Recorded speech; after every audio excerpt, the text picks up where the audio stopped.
Welcome to the Penn State Extension Real Talk Farm Stress podcast. Thanks for joining us. We have with us today Amber Hughes, Chai Catalone, and Ginger Fenton, all from our extension programs, our farm stress team. And I'm Sonya Nace. So I'm going to be here sort of asking questions and helping us all understand what we've learned in our time as we wanted to reflect on this series about ambiguous loss and what that means. So thanks everyone for joining in and trying this new sort of let's chat format. Thanks, Sonya. It's great to be here. Yeah, it's a good opportunity, I think, for us all to kind of put our heads together and review what we learned separately or went over in our individual episodes, but then also to kind of connect back as a team and talk about it. So yeah, looking forward to hearing other people's perspectives. So as we start off, let's maybe catch up some listeners who haven't maybe heard all of our other podcasts in this series. Chai, could you start off by explaining what ambiguous loss means in context of farming and maybe give us some scenarios or situations that might lead to ambiguous loss for individuals or families? Sure. I find this very intriguing. I think the word ambiguous in itself is a very daunting process to think about that framework. So I think if you really look at it from ambiguous loss is different than conventional losses that people may experience in the way that ambiguous loss is when someone is experiencing a loss that lacks clarity. It lacks that closure. So for conventional loss, like even like a death of a loved one, there's an end. There's often rituals to help people move through the grieving process and have that momentum to be moving forward. Whereas when you think about ambiguous loss, that uncertainty and that lack of closure, oftentimes farmers may experience this in many different ways and probably multiple times throughout their life as a farmer or being part of a farm family because it impacts farming in so many ways. So, when you think of one of the biggest challenges for farmers, the weather, they can't control it. And there's so much uncertainty around how much their production is going to be based on something they're not controlling, the weather, with whether it's rain or whether it's the opposite, drought. And so that uncertainty of not knowing the outcome of what you're going to have, but yet needing to still have all your expenses that you're paying and paying out. And so that can cause this great turmoil that goes on as they're thinking about that. And even as they move through their daily life, in the back of their minds thinking about what's the farm's future? Is there a succession plan that's been put into place? Because that's something that's really important as farmers are tied to their land and to their property and what. So that I think that sometimes that uncertainty of having those hard conversations when they're not held is something that can cause that ongoing loss that they may be experiencing. I don't know if Amber or Ginger want to add any thoughts on that. I personally feel like I can connect to this because we had a dairy herd, and I can remember the day that the dairy herd was sold because of a financial decision of the cost of trucking, too expensive to continue the operation. And the grief that not only occurred that day when they're loaded into the trailer, but the ongoing grief that continues to persist as you see everything that remains, the milk house, the signs that were there, the pictures, the memories. It's something that's ongoing. And while, the shift may be made to beef cattle, it's different. And so that lingered in my family and still does. Yeah, I appreciate you sharing that, Chai. I think in my work with farmers, it happens a couple different ways. We can see a gradual decline in the productivity on the farm and maybe the loss of, I'll say, stature and respect in the farming community that may come over time if resources aren't available and as much labor. And even if the farmer just doesn't have as much of a desire to continue farming. That could be certainly an example of ambiguous loss. It could be relatively quickly. I talked with Dr. Gregory Martin from Lancaster, who is a poultry educator, and he's worked with many outbreaks on poultry farms with highly pathogenic avian influenza or HPAI. And, that's a pretty drastic loss. Farmers can repopulate eventually, but it takes some time, and there's certainly emotions and that loss to work through when that happens. And it really affects the farmer's identity as well. I think about that with the dairy farmers I work with. There's so much time with dairy farming. You milk cows 2 to 3 times a day, 365 days a year, and it is their whole identity. And you ask them, sometimes they'll identify themselves as a dairy farmer, and you ask, how many cows they have. Oh, I sold the cows 15 years ago, but they still identify as a dairy farmer. That's a big, big part of who they are. Yeah, and I think just to piggyback off of what Ginger was saying, with ambiguous loss, it is such a broad term that it can be something that's sudden, something that's unexpected, like the avian influenza or some sort of disease that really disrupts livestock at a moment's notice, or it can be something that someone's even anticipating, whether it is looking into transitioning or retiring, but still coping with that and trying to form that identity afterwards and trying to figure out a way forward to kind of get moving and progressing forward again. And that's why it's such a broad term, but it really does capture a lot of different emotions, a lot of feelings, and a lot of different situations. So I'm hearing the situations can be really different in a person's journey in farming and possibly the types of ambiguous loss that they may encounter. So, what are we actually looking for in a person's demeanor besides maybe um, the loss of identity? What might that person be feeling, or even their family might be feeling? Yeah, that's a great question, Sonya. And I think one thing when we were attending the training, it was put on by the University of Minnesota through a Farsan grant, but the vernacular and the language that they really used was, trying to reach out to people and ask if they were feeling stuck. Do you feel like you're stuck? Do you feel like you're frozen? Instead of throwing out this big term, ambiguous loss, which in itself is an ambiguous term. And so just talking with someone, whether it's someone that's in your family, whether it's you that might be experiencing these feelings, but just having that persistent feeling of being stuck and being indecisive, not being able to think ahead to the future. And I don't even think it necessarily needs to be a feeling of depression or being depressed or sadness, but just again, that like there's a wall, there's a barrier, and you just can't quite move on beyond that barrier. So I kind of like to go back and sound like a broken record just by saying, if a person expresses any feelings or any sentiments of, just being stuck, not being able to really move, not being able to make a decision, or just not being able to move forward after experiencing some sort of loss. And maybe it's not even a loss that's impacted you as their acquaintance, their friend, but something that's really affected them. And they just can't seem to quite move past it. And again, might not be a negative thing. Like Ginger had mentioned, she's still meeting farmers that, don't have any cows that got rid of their herds, 15 years ago, but still identify as dairy farmers. And there's not necessarily harm in that, but at the same time, realizing that there's more to them than just being a dairy farmer and trying to give them other options. And I think when you ask that question, Sonia, I think about back to what Ginger said, like you may see physical changes in the farm occurring, maybe that slow decline. And so just like you may see physical changes in the farm, you may notice physical changes in the person, in their demeanor, in their health. You may see their health deteriorating. And so I think it's using our observational skills of when we notice something is occurring, whether it's physically with their farm, their land, with themselves, is their emotion, demeanor a little different?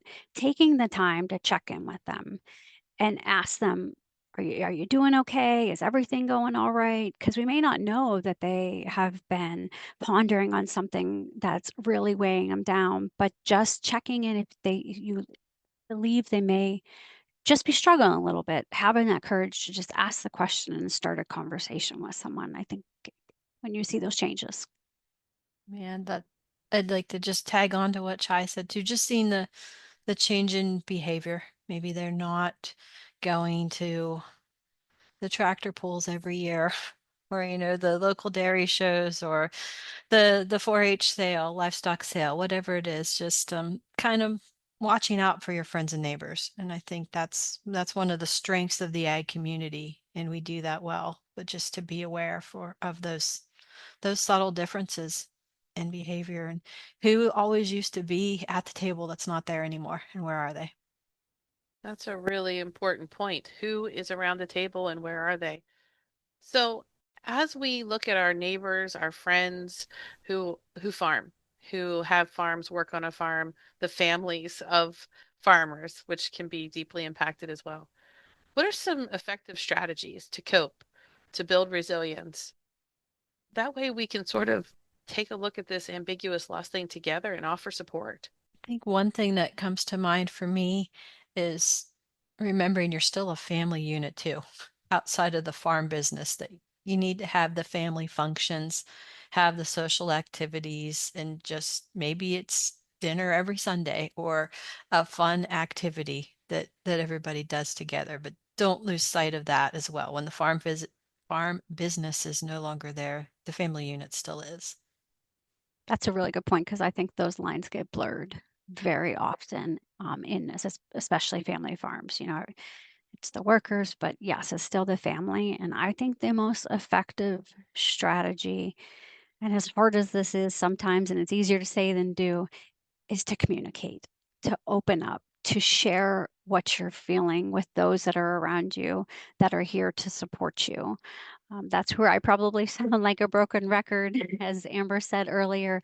Um, but know that you're not alone.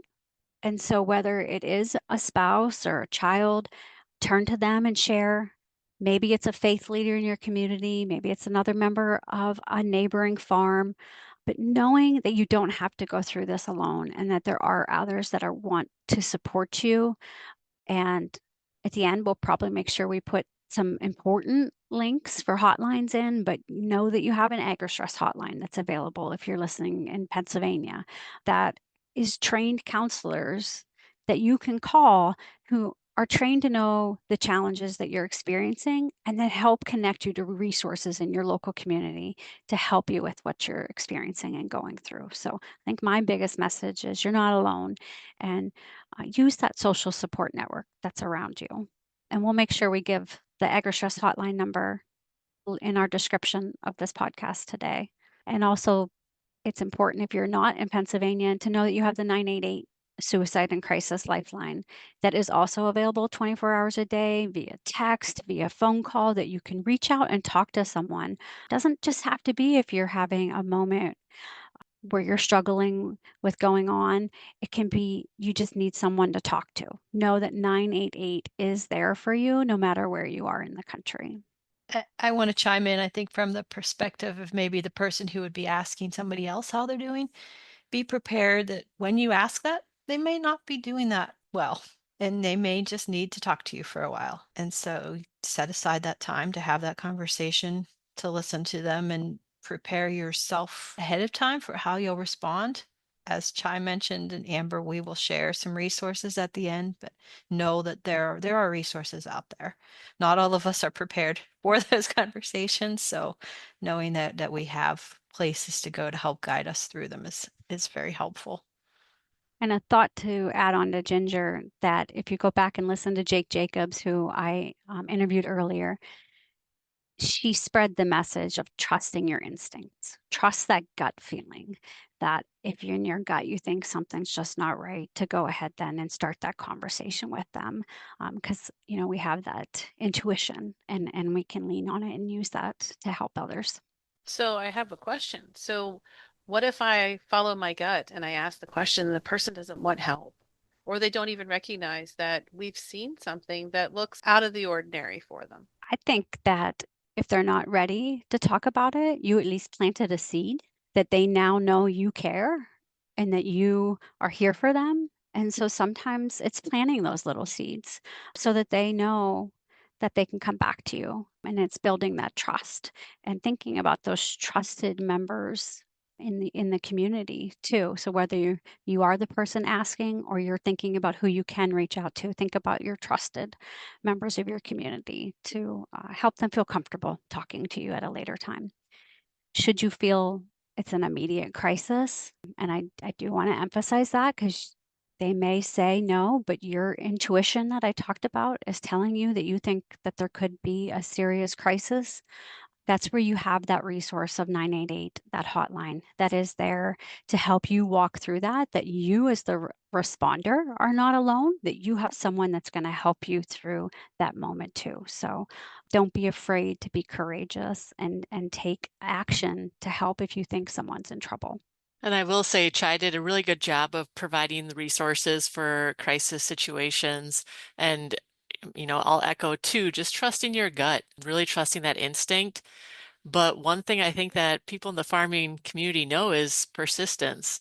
And whether you want to cloud that or define that as stubbornness, sure. But, being persistent, because just that one time, if that person's not ready for help or ready to talk about it just yet, that's just that one time. And Chai did a great job of saying, you've planted that seed and they know that you're kind of keeping an eye on them, not in a negative way, but just kind of noticing something's not quite right and that you've cared enough to reach out.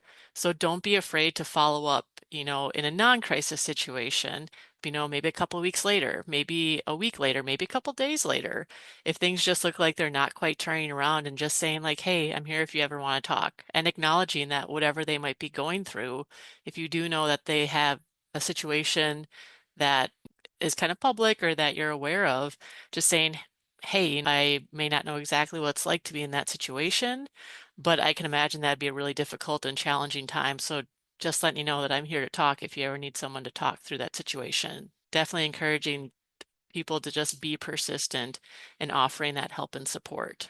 That's great information, everyone. And I'm sure there are ways that Extension can help other farmers and farm workers, agricultural businesses.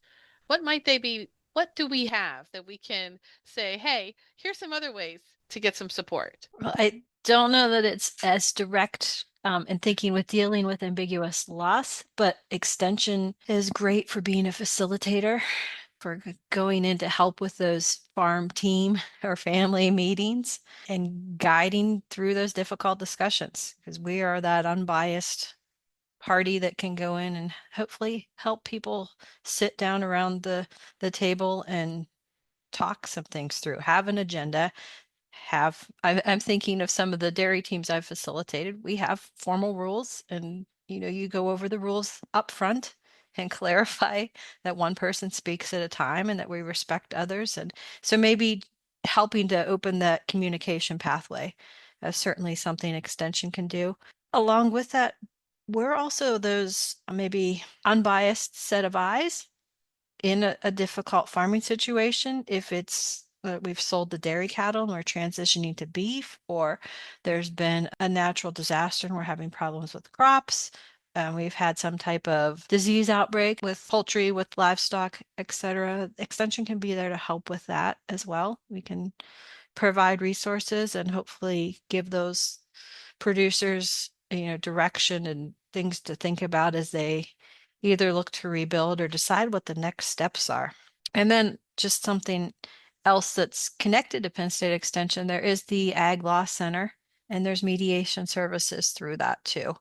If it's something that it's to the point where outside help is needed, there are resources through the Penn State Ag Law Center as well. And if you're the listener that's thinking, I want to be that support person, but the thought of starting this conversation intimidates me, we have some workshops that we invite you to visit, extension.psu.edu. We have Mending the Stress Fence, which is for farmers and farm families, that talk about what are those warning signs, those things to look for, and then how to start that conversation and what tools and resources to provide them to. As well as we offer communicating with farmers under stress. If you're an agribusiness professional who is frequently interacting with farmers and farm families, and you want to be equipped with skills to handle these situations, we invite you to attend Communicating with Farmers Under Stress. And a little more broadly, we offer some mental health prevention education programs. We have mental health first aid to learn how to recognize when someone's in crisis? How do you approach them? How do you connect them to services? And lastly, we offer QPR, which is much like CPR, which is a medical health intervention. This is a mental health intervention. So how do you again recognize someone maybe having suicidal thoughts? How do you approach them? How do you start that conversation? And most importantly, how do you connect them to help them? So please visit our website. I think you'll find that there are a wealth of extension resource, whether it's for your animal livestock or for it's looking at mental wellness. There's lots of information that you can check out. And on the crop side as well, too, I'll Yes. add. We don't want to slight our crops and our horticulture team. So any aspect of agriculture is there. Thank you, Ginger. There's so much to offer here in Extension, and I'm glad that you all got to talk a little bit about that. We're almost out of time. So what are some of your final thoughts as we wrap up today? The thing that strikes me the most about this conversation, and I said this when I attended the training, but I still feel it. It's almost a relief in a way to know that there is a word and there's a way to describe this feeling that you see. I see so many barns that used to have dairy cows in them that don't anymore. And to know there are other people out there who have felt something similar and that we've put a term on what it is now. I think that sums that up really great. You're absolutely right. It struck me to help recognize the meaning behind why some people are struggling. So why the aging farmer who still it's his farm and wants to be the one that is directing, but maybe physically as they age are declining and can't be doing all the things they want to do. What's behind that emotion that he's showing? And how can we help the family support everybody in that support system? And I think that that's where understanding, and so while the word ambiguous still sounds ambiguous, but understanding that it's just this uncertainty that can exist and that lack of clarity, not having that closure, but how there is a positive side to this, that knowing is, they always say knowledge is power, right? And so being able to use these tools to be able to help them get through this, I think is very valuable by naming it. Just helping people name what they're feeling is often an important first step. And I think too, just to echo what Ginger and Chai both said, almost kind of normalizing it in a way, because we were talking a little bit before we were recording, and in my mind, given what all ambiguous loss can include, it's almost abnormal for someone not to experience some form of ambiguous loss throughout their lifespan, whether it's a farmer, whether it's someone who's not on a farm. I mean, people have those feelings of just ambiguity and uncertainness, and they might not be able to figure out quite why they're having that feeling or why they can't maybe let go of something that was in the past. So being able to put that name to it really is huge, but then also realizing that it's normal and trying to accept that that's where you are right now, but then how you can reach out and get support from others or get resources from other places to help you move forward and not necessarily forge a new identity, but just move forward into whatever that next phase of life may be. I mean, and depending on what loss you're looking at, that can look very, very different. But again, just normalizing it and knowing that there are resources available to help you through, I think is really important to remember. So as we wrap up today, thank you to each one of you for bringing your perspectives regarding ambiguous loss, giving some perspective to the folks who are listening, to our neighbors who are listening, that this is a normal thing to be experiencing and they're not alone. We here at Penn State Extension will be offering some programming related to ambiguous loss in the coming future. Please visit our website for more information over the next few months. This has been a great conversation. I think we should do this more often.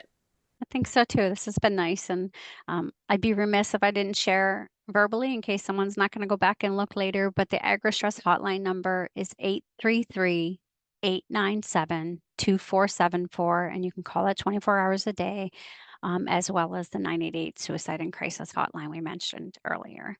Sonya, thank you for facilitating this. And Ginger and Amber, it was nice wrapping up talking about ambiguous loss. I think in a way we're actually kicking it off. We're going to start Good point. really working on this and getting the word out there. So join us next time. in our next series here at Real Talk Farm Stress from Penn State Extension. Thanks for joining us today. Have a great one.